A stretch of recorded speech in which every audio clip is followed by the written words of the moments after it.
So I want to walk you guys through using the 24-70 lens, which for a lot of people that's the only lens you're ever going to need. And just walk you through how I would set up composition in a place I've never shot before, as well as how to utilize light, because we're going to shoot later in the day and it is gray outside, which is not a bad thing at all. Now the thing with the 24-70 is that it covers pretty much every base focal length. It's not really strong or great at any one thing, but it's really good at a lot of things. And that's why that lens I recommend as most people's first lens. I feel like I'm hunching right here. I'm really happy to be in this place right now. It's my friend's house and it's like a punk arts collective community. Amazing people, massage therapists, artists, painters, musicians, super cool. Anywho, I'm gonna take some time today to walk down there. I haven't walked down to Liberty Pole or anywhere since I've got here. I've been here for about 4 days now and I've just been enjoying having my own room. So I've been just up there writing. It's been amazing. But I'm gonna see what the look looks like. What the views are on the way to this place, and hopefully we come across some cool architecture, some good street photography, and so we got a couple hours to kill and just gonna hang out until then.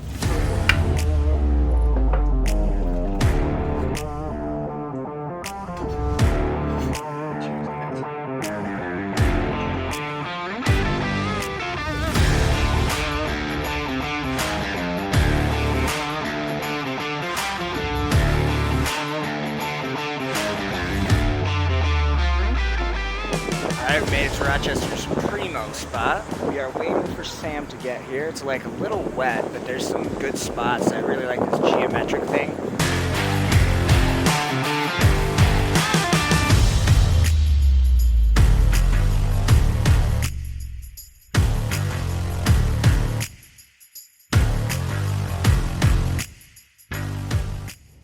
Random side story. This little section right here, that is also a classic skateboarding spot in Rochester. I'll see if I can find some stuff of a couple of my friends doing some amazing shit over that. I think I've only ollied it, but I'll take what I can get.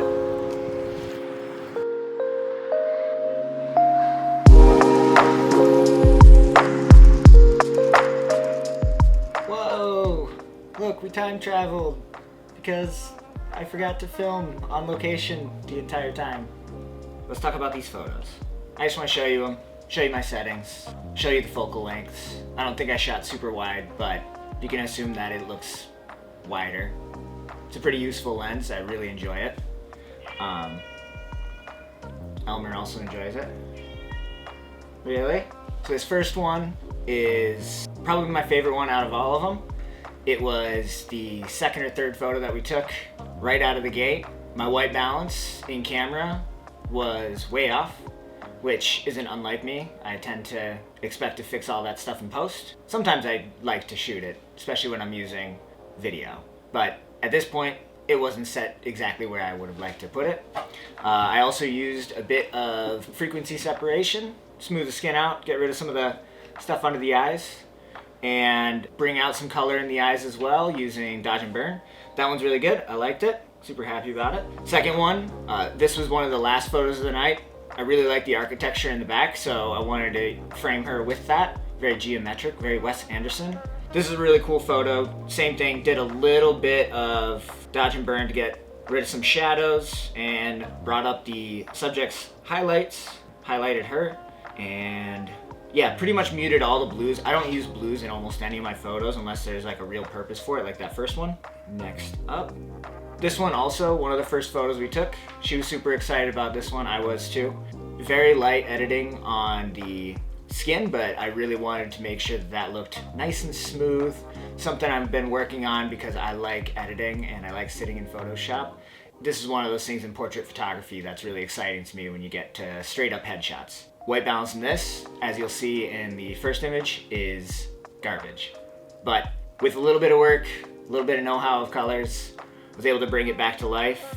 This one took a lot of time just to bring the colors back up. Really happy with how it turned out. This one was one of the only photos that I really enjoyed out of the last location because we shot a lot underneath those magenta lights, but when you tried to white balance out, it didn't work, as well as using pretty high ISO settings underneath the awning. I'll show you a couple photos right here and here and here and one more here. I didn't like them, but I'll show you that's what I'll show you with high ISO. Just didn't turn out very well. Hopefully this was helpful for you guys. I really enjoyed taking these photos. Samantha, thank you for showing up for the first time since high school that I've ever seen you. That was super fun to catch up.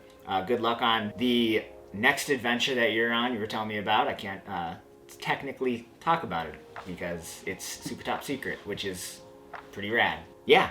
Next video, I'm gonna do the 35mm, and it's gonna be probably a little different. And I'm gonna talk about the R6 and how there is a secret option in there that makes your lenses twice as useful. So if you are an R6 or R5 shooter, or maybe even the EOS R, super cool thing that I found on that camera, because I don't have a 50mm, but I have a 35. You can turn that 35mm into a 50. Whoa!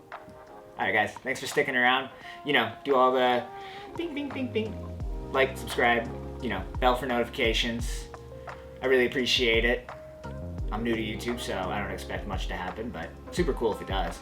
Alright, see you guys in the next one. Crazy outro, do do do do do do do, Dusty Roams, do do do do do do do do do do.